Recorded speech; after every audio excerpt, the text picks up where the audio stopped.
What up, Cavs Nation? I'm your host, Ethan Sands, and I'm back with another episode of the Wine and Gold Talk podcast. The trade deadline is approaching, and I feel like at almost every podcast now, we have to mention this at some point. And in Kenny Atkinson's latest press conference, or I think it was the pregame press conference, so not latest technically, but the last day he did a press conference, he talked about how he will get involved in trade decisions with Kobe Altman. He will get involved when the time is right, but currently he does not feel like that is what his job is entitled to. He needs to be completely 100% focused on the team that's in front of him. So for me, that doesn't sound any alarms for, hey, there's a trade coming or anything like that. Like, obviously, he mentioned that Kobe Altman has a job to do, and when trade talks heat up internally, he will have to be in those conversations to see what is best for this organization. But again, the conversation that we've had a lot this season, and a lot of these guys have differently said, Kenny Atkinson literally said, we can add this guy to be even better. That's basically what fans are saying. He's saying it's not that easy. It doesn't work like that. He says, I love the group we have. The chemistry is special. The talent's there. But again, Kobe's got to do his job. So when it comes to the rotation pieces that the Cavs are without, when it comes to trading injured players, which it seems like a lot of our subtexters and fans want to do for the Cavaliers, what is the reality of the moves that are possible and are feasible for the Cavs when it comes to everything going on with this organization, with this team, and how they are currently set up? Well, that's the thing, right? Like, I think it depends on which kinds of player the Cavs would be taking a look at and what kinds of conversations are happening behind the scenes. And this entire fan base has latched on to Cam Johnson, and I totally get that. Like, the Cavs have loved Cam Johnson for years, and they've been in on conversations surrounding Cam Johnson for years. Like, every single time there's any kind of conversation about whether or not Brooklyn's willing to trade Cam Johnson, or even before that, is Phoenix willing to trade Cam Johnson? The Cavs were in on those because they wanted to be in on those, because they understand how much he would help this team, and because they love him, and they've loved him for years. But it's like, that's arguably the most impactful player at this year's deadline, and it's arguably the most coveted player at this year's deadline. So are they set up to win a bidding war against 10 to 15 other teams for Cam Johnson? It's not, do they have the pieces to go out and make a deal work, both financially and from an asset construction standpoint? And it's not, are they just sitting on their hands thinking that this team is good? It's not that. They have to piece something together that is going to make the other team that has the valuable commodity say yes. That's the difference. Brooklyn doesn't have to trade Cam Johnson. Brooklyn said last year, hey, this is what we want for Dorian Finney-Smith. This was last trade deadline. They said, this is what we want for Dorian Finney-Smith. Meet our asking price, or we're going to hang on to him. Nobody met the asking price, and they're like, cool, we'll hang on to him till next time. So if somebody doesn't meet the asking price for Cam Johnson, then the Brooklyn Nets are going to say, cool, we'll hang on to him. We'll revisit these conversations in the offseason. We'll revisit these conversations next trade deadline. We have the asset. We have the guy that everybody wants. We're not just going to give him away for a bunch of scraps. So that's part of the equation. The other thing is, like, what it is they need, or there's a belief of what they need. Athleticism on the wing, two-way wing players, somebody that could potentially be an upgrade over Max Strus in the starting lineup, or Dean Wade in the starting lineup, or somebody that could be an upgrade over Isaac Okoro coming off the bench, or somebody that could be viewed as an upgrade over George Niang. Like, that type of player, every team that is a competitor wants that type of player.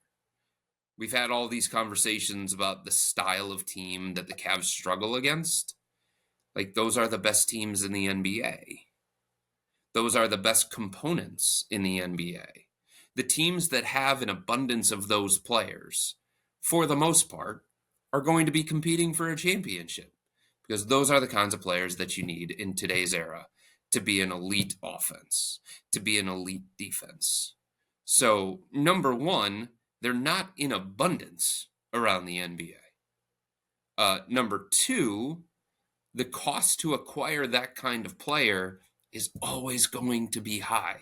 And you can sit there and you can say, well, this team is asking for too much, or this team is foolish for asking that much. X player isn't worth that. Y player isn't worth that. They're worth what a team is willing to give up. And if you're a team that has that type of player and you understand that contenders are going to be reaching out to you because they're wanting that type of player too, Memphis, Dallas maybe, Phoenix if they want to make a move, the Cavs if they want to make a move, Denver if they want to make a move. You name all those different contenders. They're all looking for the same thing. They're all looking for the same kind of player. They're all looking for the same kind of upgrade. So that makes it difficult because these teams are going to ask for a lot. And are the Cavs in position to give up a lot? Do they have an abundance of first-round picks to offer? No. You know what I mean? So, the other part of this is that if they're going to go down that road, anybody that they would be trading in any kind of deal like that would be taken from their rotation. They would have to trade somebody from their rotation, somebody that has helped them get to this point. And yeah, there are other pieces involved too. Second-round picks, future first-round pick, maybe Jalen Tyson. But somebody from the rotation would have to go. They would have to. And look, if the Cavs could acquire a player that they would consider an upgrade, maybe not a significant upgrade, but at least some kind of upgrade, without having to shake up this roster as much, I think they'd probably be more willing to do that. In saying that, I think they're going to explore it. I think they're going to, and I think they should explore the possibility of making some kind of upgrade to this roster. I think they understand that it would help to have another two-way wing on this roster. But a desire to do that and actually getting that to the finish line is a lot easier said than done. And it's not a situation where the Cavs are overvaluing their own players. They're not overvaluing Karis LeVert. They're not overvaluing Jalen Tyson. They're not overvaluing Max Strus. It's just what they would have to get back in any of those kinds of moves would have to be considered by them something other than a lateral move, something that is a significant upgrade, or something that is at least an upgrade, at least if they could phrase it that kind of way. So I just think the situation that they're in, given the record that they have, and given the limited assets that they have that are appealing to a team, and given the salary situation that they're in already, I just think they aren't as equipped as some of these other teams around the NBA to make that kind of move. It's not to say that they can't. And it's not to say that they haven't had conversations. But it just feels like to me that other teams are better equipped to make that kind of move because of what they can give to that team that is the quote-unquote seller. Memphis has more. Memphis has more to offer. Sacramento has more. They have more to offer. Oklahoma City has draft picks coming out their ears. They just have more. So it's not a situation of the Cavs not being aggressive, just resting on their laurels, being completely happy with this start that they've had to the season. It's just, other teams are better equipped to make the kind of move that I think a lot of people believe that the Cavs need to make. Or let's rephrase. The other teams are better equipped to make the kind of move that other people are starting to sense that the Cavs should consider making. Let's put it that way. Chris, I'll say this. I'm getting to the point, and I saw this a little bit the other day when Kenny Atkinson was pretty much forced to put Tristan Thompson in a lineup with Evan Mobley, to not only give physicality, to give size in the paint, to help disrupt the Houston Rockets that were getting everything at will on the interior. But I think the Cavs could benefit more from getting a backup big, and allowing not only when Dean Wade's healthy to play more like a wing than a power forward, and also allowing Evan Mobley to roam a little bit more than playing in the paint and trying to protect rather than where he's best when he's with Jared Allen on the defensive end or Tristan Thompson in this case, and being able to come up on the help side and help clean things up. So I think adding in, because obviously we talk about how the size is the major thing of a two-way wing that the Cavs would want, and the shooting is the major thing that the Cavs would want. Evan Mobley is shooting 40% from three. Obviously, Dean Wade isn't shooting the ball how they want him to, but they know what he's capable of when it comes to shooting the ball from deep. And him being a defensive-minded player, and also Evan Mobley, that would give them two wings right there that they could lean on while also having somebody else off the bench to protect the paint. And if they went and got somebody in that kind of category, and for me, that's a more obtainable piece, because you talk about veteran minimums, you talk about guys that could be picked up in the buyout market, and you talk about guys that are less valued around the NBA than a two-way wing at the caliber of Cam Johnson. So that's where my head's at currently, based on what I've seen lately and what I think the Cavs have on their roster already. But here's the question. How much would that guy play? What would his role be? When this team is close to full strength, what would his role be?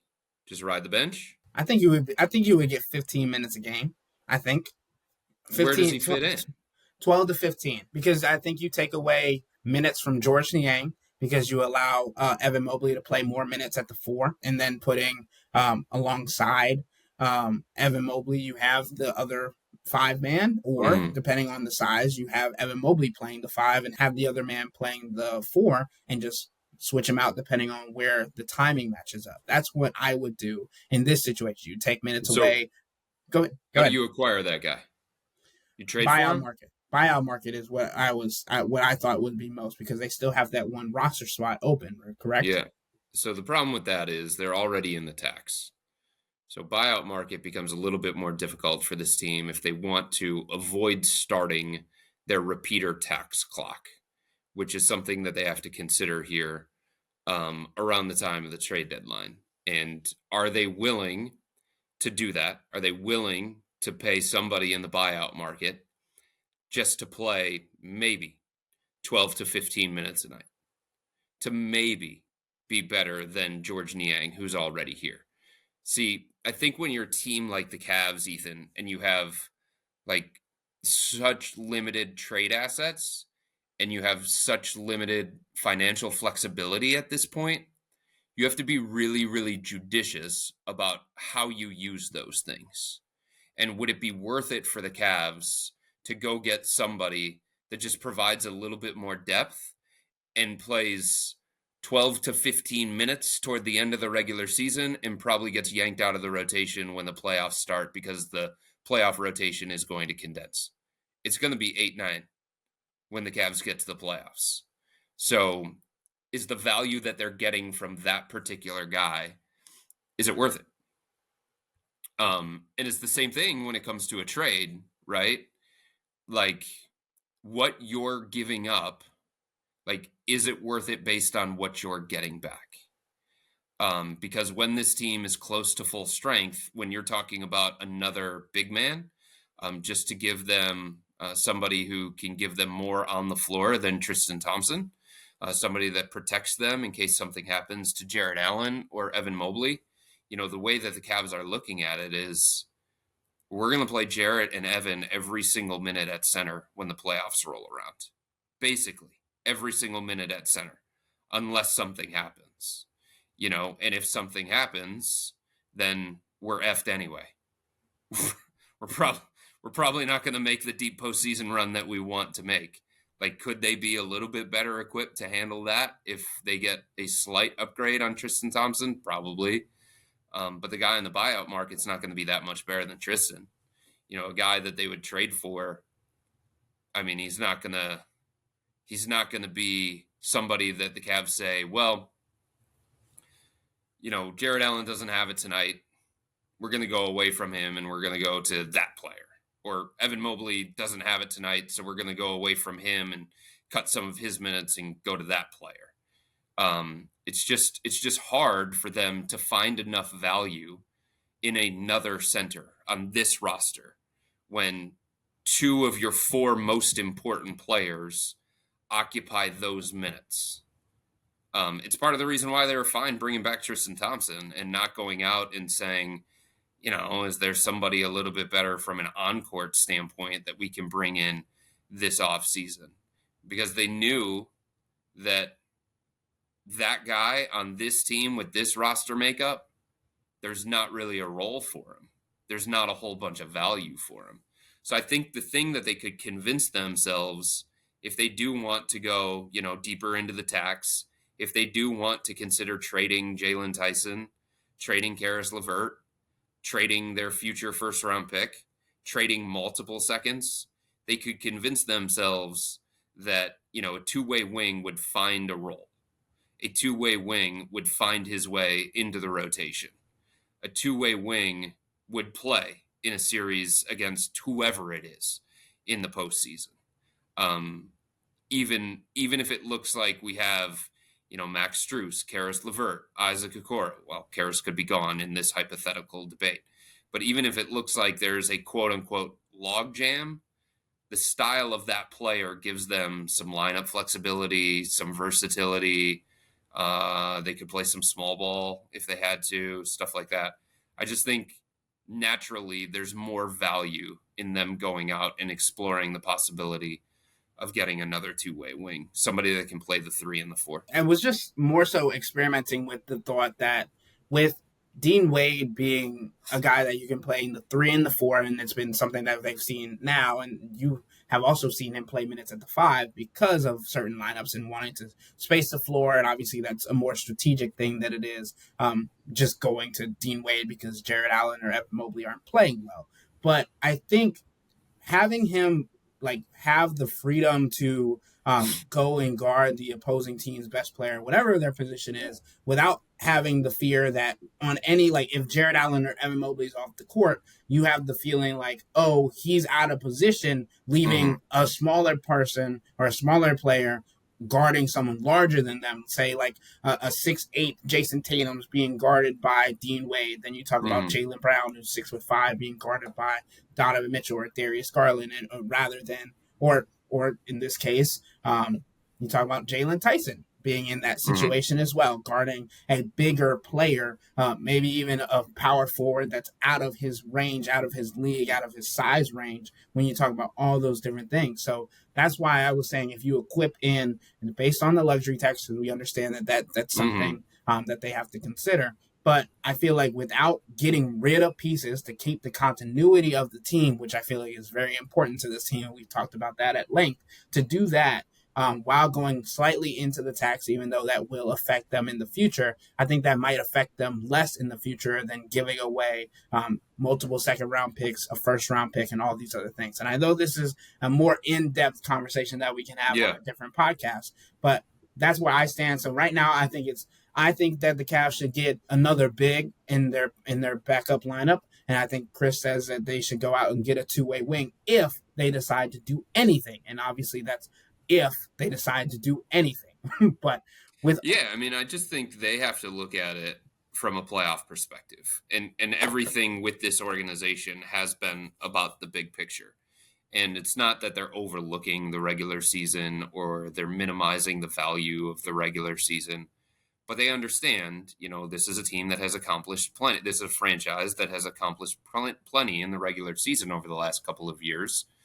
Their proving ground is the playoffs. Success is going to be determined by what happens in the playoffs. So anybody that they would add, whether it's in the buyout market or in the trade, to me, they have to envision a role for that particular player in the playoffs. And I just don't know where that guy plays. I don't know where that guy fits that you bring up. This will be a great conversation for our subtexters. Maybe they'll send us more for our next Hey Chris episode. But with I that just want to hear somebody else from this fan base other than Cam Johnson. I do. Like, I just want, is there any other player that would satisfy this fan base if the Cavs were to go out and trade for that player, if his name wasn't Cam Johnson? Or would there be this feeling of, okay, they did something, but it's not Cam Johnson? I feel you. I feel like if I go deep enough into the Reddit and Twitter threads, I could find some people that they've been talking about. But I just feel like the fan base will be pissed if it's anybody other than Cam Johnson. They've set their sights on Cam, and I get it. I totally understand why.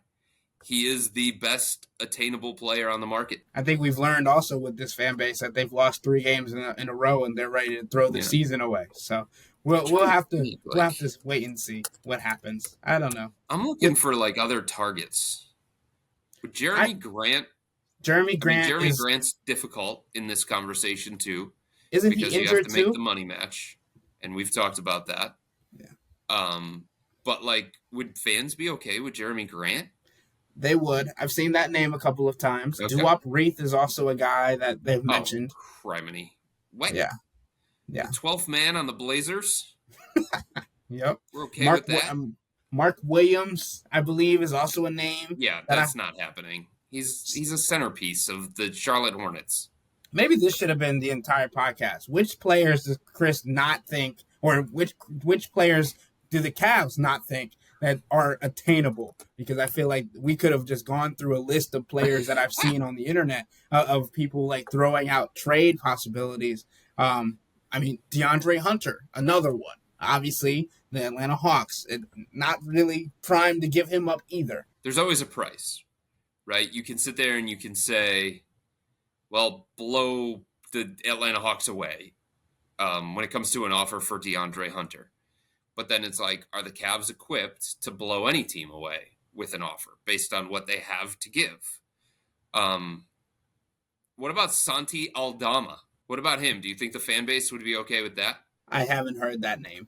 I haven't heard that name in the different things that I've seen. But I don't know. What about Javonte Green? I think I've heard that one a couple of times. So I just think like setting the bar a little bit lower, given the realities of the Cavs situation, might be a good thing. To not have these wishes that aren't as realistic as some of these other teams. Santi Aldama, Javonte Green, Larry Nance Jr. Yeah, that would be one. I think that's more in the realm of realistic. I mean, nobody would want CJ McCollum on this team, right? I mean, another team makes a lot more sense for somebody like CJ McCollum. Kuzma? Think fans would be happy with Kuzma? I sure Go back wouldn't. to that one? I sure wouldn't. What do we think? I don't think so. That's not a good Kuzma? One. No. I'm looking at the players that we're talking about, and I'm like, we're talking about winning a championship. These guys are having problems, like, and this goes back to the LaMelo Ball conversation. I wish Jimmy was here for this. Like, we talking about guys and how hard it is to play well on a losing team. Then coming in and playing well on a team that's already has the aspirations immediately when you enter the group as an Eastern Conference Finals. Like, and we're not talking about championship or bust, but Eastern Conference Finals or bust. Like, I don't know where, like, these different players, like Kyle Kuzma has played not well over the last couple of games, over the last month, right? Like, Chris, I'm gonna put you on to something. There's this account on TikTok that I like. I am very much a fan of, and it's just the most realistic dude on the internet. And his whole page is hate hoops and hoop highlights, and he goes through each game of every basketball game of the week and is like, these players played like garbage. These players played great. And it's like every single game, it's a new video every single day. And I'm like, all right, why am I seeing Kyle Kuzma on here 5 times in the last week? Like, and then you go and check the stats on your own on Yeah. NBA.com or wherever you're at, like cleaning the glass or dunks and threes and all these other Hmm. things. And I'm like, well, this makes sense. Why are they playing like garbage? They like what is going on? What's the correlation? So I definitely think understanding like where these guys are coming from, like with their Yeah. play style, but Uh-huh. also the expectation I feel like for fans is as soon as somebody comes back, like even if if it comes to this team, even if they're playing well, that they're gonna automatically translate and fit directly into the system. That's what Kenny Atkinson's talking about. It Yeah. not working like that. It's gonna take time for anybody to just be plug and played in to a system that they haven't been accustomed to for Yeah. half of a season now. Kuzma is difficult in some senses, especially because he's more of a volume scorer. He's used to having touches. He's used to getting his shots, but he has fit on a championship team. He has. He fit with the Lakers. He took a lesser role and he was willing to make a sacrifice for the betterment of that team. So that gives you a little bit of hope that he could potentially blend, even though he has not been a part of winning for the last couple of years at Washington. And he's used to playing a certain kind of way and he's used to getting a certain number of touches. And you can say the same thing about Jeremy Grant. Recently, he hasn't been in winning situations, but he has been in the past. So he's done it in the past. He's taken a lesser role. He's sacrificed for the betterment of the team. He's played out of position for the betterment of the team. He's slid into a more, and this was earlier in his career, and he's a different kind of player, and he's got a different skill set, and he probably has lost a little bit of his athleticism and speed and his quickness and stuff like that.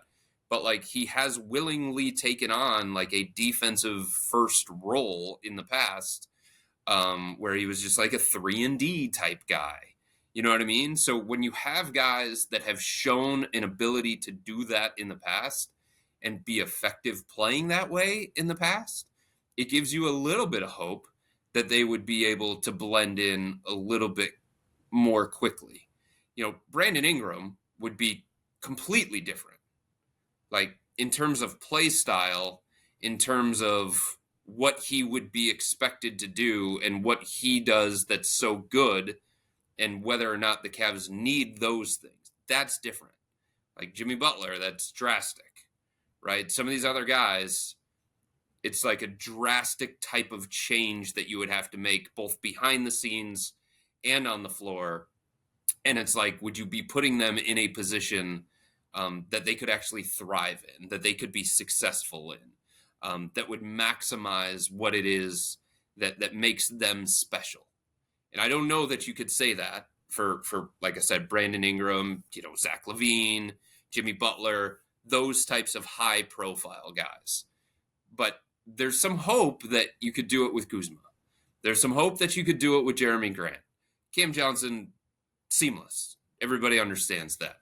You know, there's some hope that you could do it with DeAndre Hunter, if you want to throw that name out there. So those are things that have to be considered as well, I think. I was trying to figure out more stuff on Kyle Kuzma as you are like going through your stuff. Uh-huh. Headline from The Athletic that came out January 26, 2025. That's today. Yeah. Kyle Kuzma says he's done fitting in. What does that mean for the Wizards? Yeah, he's done fitting in for the Wizards. Right. And I mean, that makes a whole lot of sense. What does he get for that? What does he get out of that situation? Nothing from the Wizards. But Nothing from the Wizards. Here are the market of likely available wings that people have mentioned that may have fit in with the Cavs. And I'm going to go through the names and then their contracts right now per year, I believe it is. Where are they being mentioned? On Reddit? No, Twitter. TikTok? Twitter. Oh, okay. Twitter. Yeah. Gotcha. Jeremy Grant, $29.8 million. Bruce Brown, a lot of Brown, money. $23 million. Patrick Williams, $18 million. Pat Connaughton, $9.4 million. Cody Martin, $8.1 million. KJ Martin, $8 million. Deshaun Tate, $8 million.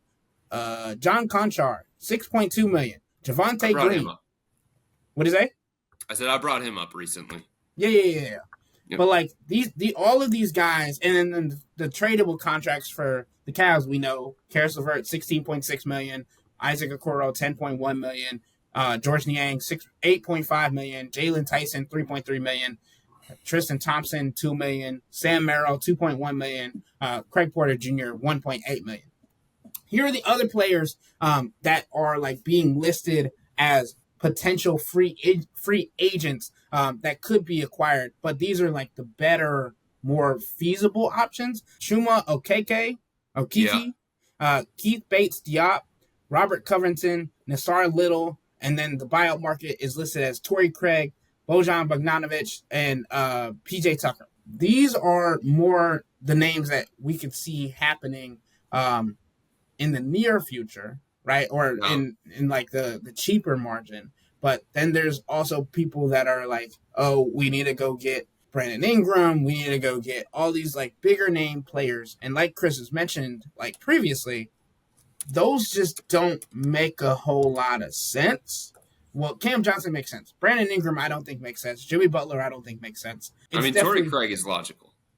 Torrey Torrey Craig Craig is. has playoff experience. Torrey Craig, would come in and accept a role, but like understand that the kind of impact that he would have is not the one that maybe some people would want, at least on a nightly basis, right? Like he's not a nightly rotational impact player, but he's a little bit more attainable because of the cost, because of the salary cap situation that the Cavs are in, because of the assets that they have to give up, because of the willingness to part with certain guys on this roster compared to other ones. Pat Connaughton, that's just helping Milwaukee because they want to get rid of his contract. But I guess, maybe, possibly, somebody to boost your bench a little bit, provide you a little bit more depth. I don't know. He's not really in the every night rotation of the Bucks. So, I mean, Bogdanovic is one that the Cavs have had their eye on, and they've been monitoring that situation closely. And teams around the NBA are monitoring that situation closely. We'll just put it that way. But what ultimately do they do with him? Who knows at this point?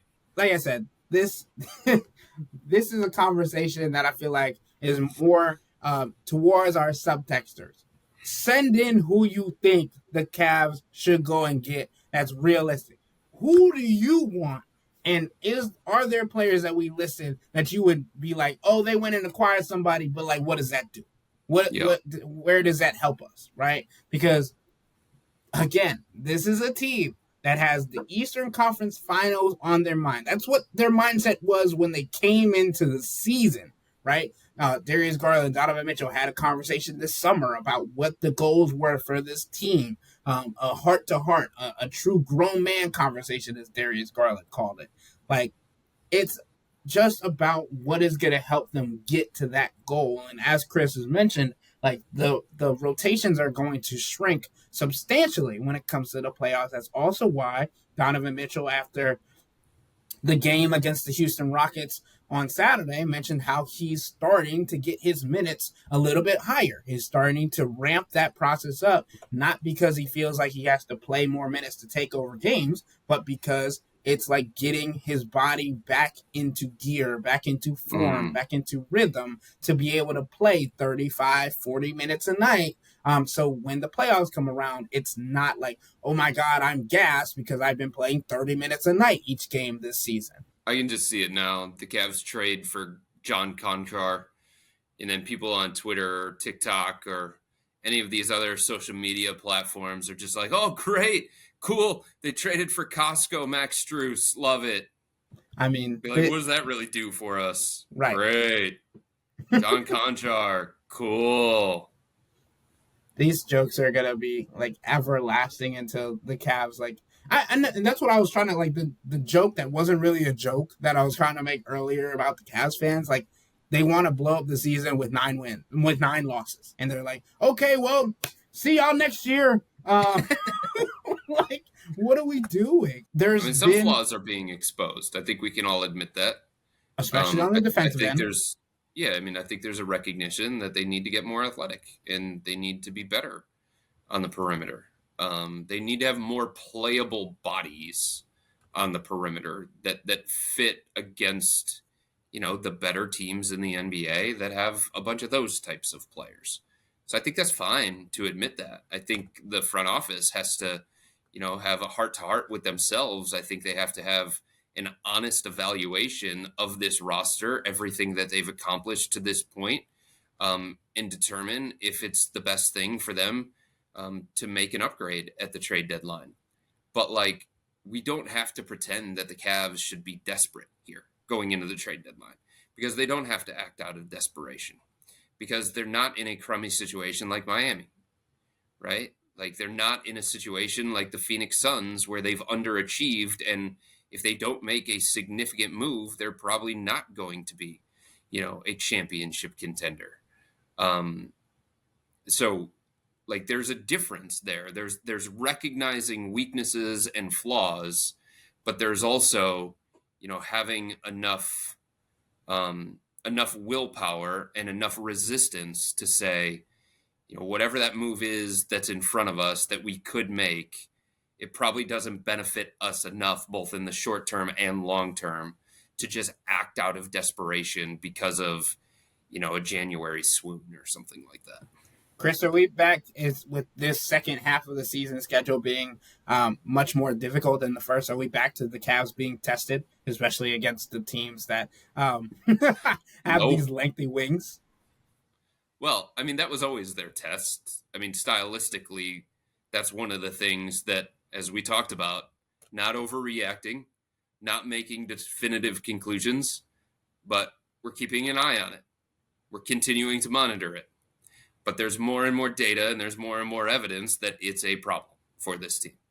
Kenny Atkinson has shouted it from the rooftops every time he's been asked about the question, and he just responds the same kind of way. Totally fair. Yeah, it's something we got to figure. The front office recognizes it too. So you continue to collect that data. You continue to measure them against those style teams, and continue to say, do we have enough against those kinds of teams, or do we need another addition or two against those kinds of teams? You mentioned it, not overreacting. I think the Cavs are perfectly okay with leaving that for the fan base and letting them have all the talk that they want to, especially after getting so accustomed to winning that losing 3 straight is the end of the world. So as Donovan Mitchell would be saying, we're not overreacting, but we are reacting. Yes, that's right. You have to react. You have to have an honest evaluation, and you have to have honest conversations. But with that being said, that'll wrap up today's episode of the Wine and Gold Talk podcast. But remember to become a Cavs Insider and interact with Chris, me, and Jimmy by subscribing to Subtext. This is where you can send in your trade proposals, your questions, your arguments, your conversation, whatever you want to call it. This is where you can send all that information so you can talk to me and Chris directly, not only to your phone, but our phones as well, and we can get back to you on a daily basis. So you can do this for 14 straight days of free content by signing up, or visit cleveland.com/Cavs and click on the blue bar at the top of the page to subscribe fully. But if you don't like it, that's fine. All you have to do is text the word STOP. It's easy, but we can tell you that the people who signed up stick around, because this is the best way to get insider coverage on the Cavs from me, Chris, and Jimmy. This isn't just our podcast, it's your podcast. And the only way to have your voice heard is through Subtext. Y'all be safe. We out.